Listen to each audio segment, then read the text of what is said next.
ആറ്റുകാൽ പൊങ്കാലയുടെ ഒരുക്കങ്ങൾ അവസാന ഘട്ടത്തിൽ. പൊങ്കാലയ്ക്ക് 5.16 കോടി രൂപയുടെ പ്രവർത്തനങ്ങൾ നഗരസഭയുടെ ഭാഗത്തുനിന്ന് നടത്തിയതായി ആര്യ രാജേന്ദ്രൻ പറഞ്ഞു. ശുചീകരണ പ്രവർത്തനങ്ങൾക്ക് മാത്രമായി 1 കോടി രൂപ അനുവദിച്ചു. അമൽനാഥ് തയ്യാറാക്കിയ റിപ്പോർട്ട്. സ്ത്രീകളുടെ ശബരിമല എന്നറിയപ്പെടുന്ന ക്ഷേത്രമാണ് ആറ്റുകാൽ ക്ഷേത്രം. ആറ്റുകാൽ പൊങ്കാലയുമായി ബന്ധപ്പെട്ട് വലിയ രീതിയിലുള്ള ഭക്തജന തിരക്ക് തന്നെയായിരിക്കും ഇവിടെ അനുഭവപ്പെടാൻ വേണ്ടി പോകുന്നത്. ഏറ്റവും കൂടുതൽ സ്ത്രീകൾ എത്തുന്ന ഒരു ക്ഷേത്രം എന്ന രീതിയിൽ ഗിന്നസ് റെക്കോർഡ് വരെ ലഭിച്ചിട്ടുണ്ട്. ഇന്ന് നമുക്കിവിടെ കാണാൻ വേണ്ടി സാധിക്കും വലിയ രീതിയിലുള്ള ഭക്തജനങ്ങളുടെ ഒരു ഒഴുക്ക് തന്നെ അനുഭവപ്പെടുന്നുണ്ട്. ഏകദേശം ഒരു 5:30 കൂടിയാണ് ഞങ്ങൾ ഇവിടെ എത്തിയത്. ആ ഒരു സമയം മുതൽ തന്നെ വലിയ രീതിയിലുള്ള ഭക്തജനങ്ങളാണ് ഈ ഒരു ക്ഷേത്ര പരിസരത്തേക്ക് ഒഴുകിക്കൊണ്ടിരിക്കുന്നത്. ഓരോ നിമിഷം കഴിയുന്തോറും ഭക്തജനങ്ങളുടെ തിരക്ക് വർദ്ധിച്ചു വരുന്ന ഒരു സാഹചര്യമാണ്. ഇതേ ഒരു തിരക്ക് തന്നെ രാവിലെയും ഇവിടെ അനുഭവപ്പെട്ടിരുന്നു.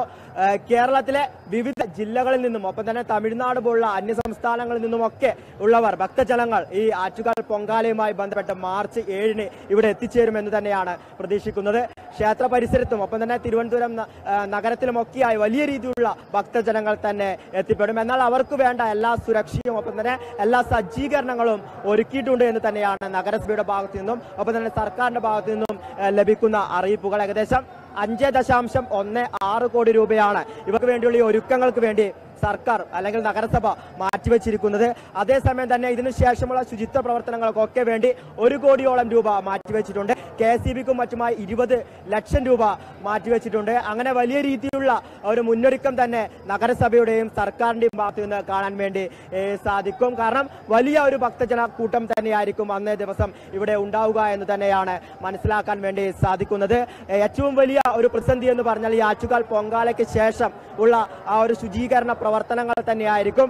ഇതിനുവേണ്ടി സന്നദ്ധ സംഘടനകളൊക്കെ സഹായങ്ങൾ കൂടി സർക്കാർ തേടുമെന്നാണ് അറിയാൻ വേണ്ടി സാധിക്കുന്നത്. ഇപ്പോൾ നമുക്ക് ഇവിടെ കാണാൻ വേണ്ടി സാധിക്കും വൈകുന്നേരത്തോടു കൂടി വളരെ രസകരമായ കാഴ്ചകൾ, അതായത് ലൈറ്റുകളുടെയും മറ്റും ഒരു മനോഹാരിത കൂടി നമുക്കിവിടെ ആസ്വദിക്കാൻ വേണ്ടി സാധിക്കും. അതേസമയം തന്നെ ഇവിടെയുള്ള അലങ്കാരപ്പണികളൊക്കെ നോക്കുകയാണെങ്കിൽ ഒരു ഹരിത സൗഹാർദ്ദപരമായ അല്ലെങ്കിൽ പ്രകൃതി സൗഹാർദ്ദപരമായ അലങ്കാരപ്പണികളാണ് ഇവിടെ കാണാൻ വേണ്ടി സാധിക്കുന്നത്. പ്ലാസ്റ്റിക്കിനെ പൂർണ്ണമായും ഇല്ലാതാക്കിക്കൊണ്ട് പ്ലാസ്റ്റിക് ഉൽപ്പന്നങ്ങളോ വസ്തുക്കളോ ഒന്നും ഉപയോഗിക്കാതെ തന്നെ പ്രകൃതിയോട് കൂടുതൽ പ്രകൃതി സൗഹാർദ്ദപരമായ കാര്യങ്ങൾ വസ്തുക്കൾ ഉപയോഗിച്ചുകൊണ്ടുള്ള ഒരു അലങ്കാര പണികളാണ് ഇവിടെ കാണാൻ വേണ്ടി സാധിക്കുന്നത്. എന്തു തന്നെയായാലും ആറ്റുകാൽ പൊങ്കാലയുടെ ദിവസം മാർച്ച് 7-ാം തീയതി വലിയ രീതിയിലുള്ള ലക്ഷങ്ങളോളം ആരാധകർ ഇവിടെ എത്തിയേരുമെന്ന് തന്നെയാണ് പ്രതീക്ഷിക്കുന്നത്. ആറ്റുകാൽ ക്ഷേത്രത്തിൽ നിന്നും ക്യാമറമാൻ മിഥുൻ ചാത്തോത്തിനോടൊപ്പം അമൽനാഥ്, കേരള വിഷൻ ന്യൂസ്.